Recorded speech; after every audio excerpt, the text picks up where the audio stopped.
భగవతే వాసుదేవాయ. శ్రీరామ రామ రామేతి రమే రామే మనోరమే సహస్రనామ తత్తుల్యం రామనామవరాననే. రామాయ రామభద్రాయ రామచంద్రాయ వేదసే రఘునాథాయ నాథాయ సీతాయాం పతయే నమః. శ్రీ రాధాకృష్ణ రామాయణం అయోధ్యాకాండ 10వ భాగం. 9వ భాగంలో సాధనాపరంగా శ్రవణకుమారుని మరణం, దశరథుడి మరణం గురించి తెలుసుకున్నాం. 10వ భాగంలో భరత శత్రుఘ్నులను కేకయ రాజ్యం నుండి అయోధ్యకు పిలిపించుట, భరతుడు కైకేయిని నిందించుట, ఈ 2 ఘట్టాలు తెలుసుకునే ప్రయత్నం చేద్దాం. శ్రీ రాధాకృష్ణ రామాయణం ముముక్షువుల సాధనకు కరదీపికగా ఉపయోగపడగలదు. దశరథుడి మరణం తరువాత అయోధ్య రాజు లేని రాజ్యం. రామ లక్ష్మణులు అడవికి పోయారు. భరత శత్రుఘ్నులు తాతగారింటిలో ఉన్నారు. రాజు లేని రాజ్యం శత్రువులకు సులభ సాధ్యమవుతుంది కదా. ప్రజారక్షణ, వర్తక వ్యాపారాలు కుంటుపడతాయి. దేశ ఆర్థిక వ్యవస్థ దెబ్బతింటుంది. దైవ కార్యాలు కుంటుపడి వర్షం కురవకపోవచ్చు. వ్యవసాయం దెబ్బతింటుంది. దీనితో అరాచకం ఏర్పడుతుంది. అధర్మానికి తావు ఏర్పడుతుంది. కులగురువగు వశిష్ఠుడు మార్కండేయాది మునులతో మంత్రులతో ఆలోచించాడు. భరత శత్రుఘ్నులను తీసుకుని రమ్మని కేకయ రాజ్యానికి దూతలను పంపాడు. దశరథుని మరణాన్ని కానీ రామ వనవాసాన్ని కానీ వారికి తెలియనీయవద్దని హెచ్చరించాడు. కేకయ దేశంలో భరతుడు ఎన్నో చెడు స్వప్నాలను కంటాడు. మనస్సు వికలమైపోతుంది. తండ్రి దశరథుడు తలక్రిందులుగా నూనెలో మునిగినట్లు, గాడిదల రథమునెక్కి దక్షిణ దిక్కుకు పోయినట్లు, వికృతమైన స్త్రీ ఎర్రని వస్త్రాలను ధరించి దశరథ మహారాజుని లాక్కొని పోతున్నట్లు కలగన్నాడు. తండ్రికి ఏదో ప్రమాదం జరిగి ఉంటుందని ఊహించాడు. తాతగారింటిలో నిలువలేకపోయాడు.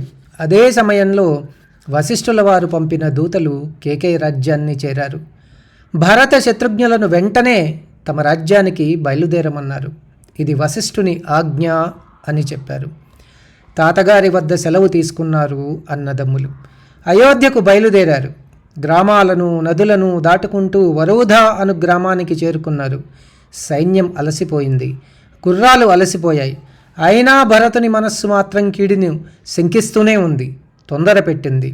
సైన్యాన్ని వెనుకనే రమ్మని తాను మాత్రం ముందుకు సాగిపోయాడు భరతుడు. అయోధ్యను సమీపించాడు భరతుడు. అయోధ్యలో వేద పారాయణాలు వినిపించటం లేదు. సంగీత నృత్య శబ్దాలు అసలే వినిపించటం లేదు. ఎక్కడ చూచినా నిశ్శబ్దం. వీధులలో ప్రజా సంచారం తక్కువగా కనపడింది. ఎవరి మొహం చూసినా శోకమే.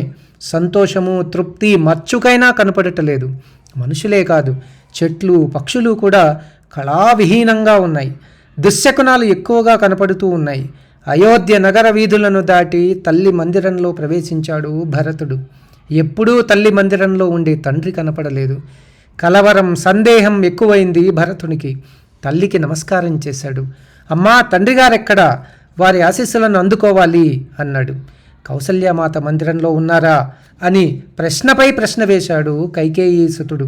తన కుమారునికి రాజ్యాన్ని సంపాదించి పెట్టినానని సంబరపడింది కైకేయి. కానీ కుమారుని మనస్సును తెలుసుకోలేకపోయింది. అదే తామసగుణ ప్రభావం. తానెంత అపనిందకు గురి అయినను విషయమే మరిచింది. తానెంత నష్టపోయింది అని కూడా గుర్తించలేని స్థితిలో ఉండిపోయింది కైకేయి.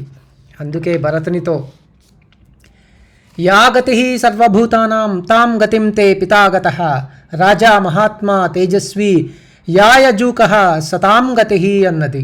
సర్వభూతాలు చివరికి ఎక్కడ చేరునో అక్కడికి చేరాడు నీ తండ్రి అంటూ దశరథుని మరణ వార్తను చల్లగా చెప్పింది కైకేయి. అంతేకాదు, అయోధ్య రాజ్యాన్ని నీ కొరకు వరదానంగా పొందినాను, రాజువై సుఖాలను అనుభవించమన్నది. తల్లి మాటలు విన్నాడు భరతుడు. మొదలు నరికిన చెట్టు వలె క్రింద పడ్డాడు. హఠాత్తుగా నెత్తిపై పిడుగుపడ్డట్లు కూలిపోయాడు. చేష్టలు లేక నిశ్చేష్టుడయ్యాడు. తోక తొక్కిన పాముగా మారిపోయాడు. కన్నులు కోపంతో ఎర్రగా మారాయి. అసంభాష్యాసి పాపే ఏ ఘోరే త్వం భర్తృఘాతిని పాపే త్వద్గర్భ జాతోహం పాపవాన్ నస్మి సాంభ్రతం అహమగ్నిం ప్రవేక్ష్యామి విషం వా భక్షయామ్యహం అన్నాడు. పాపివి, భర్తను హత్య చేసిన హంతకురాలివి, నీ గర్భాన పుట్టి నేను కూడా పాపినైనాను. కేవలం రాజ్యం కొరకు భర్తను, కుమార సమానుడుగు రాముణ్ణి పోగొట్టుకుంటివి. నేను బ్రతుకుట కంటే చావటమే మేలు. అగ్నిలో ప్రవేశించి గాని విషాన్ని తాగగాని ప్రాణాలను విడుస్తాను. తరువాత నీవే ఈ రాజ్యాన్ని పాలించుకో. అంతేకాదు, నీవు చేసిన ఈ నీచ కార్యానికి కత్తితో నరికి ఉండేవాడిని. తల్లివై బ్రతికిపోయావు అని ఏసడించుకున్నాడు భరతుడు. నీ ముఖం చూడటానికి కూడా నాకు ఇష్టం లేదన్నాడు భరతుడు. శోకంతోనూ అవమానంతోనూ కృంగిపోయాడు.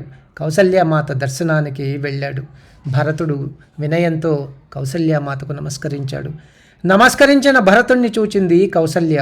మనస్సులోనున్న శోకం కోపంగా మారింది. నీ తల్లి నీకు రాజ్యాన్ని సంపాదించి పెట్టింది కదయ్యా, ఏలుకోవయ్యా, మమ్మెందుకు బాధిస్తావు? రాజ్యం చాలదా ఏమి? లేక రామునితో పాటు మేము కూడా వనవాసానికి పోవలనా అని నిష్ఠూరములాడింది.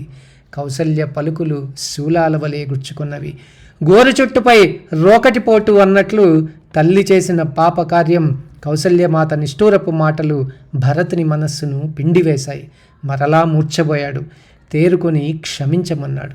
తనకు తెలియకుండా ఇదంతా జరిగింది అన్నాడు. రాముని కన్నా రాజ్యమేమీ ఎక్కువ కాదన్నాడు ధర్మాత్ముడైన భరతుడు.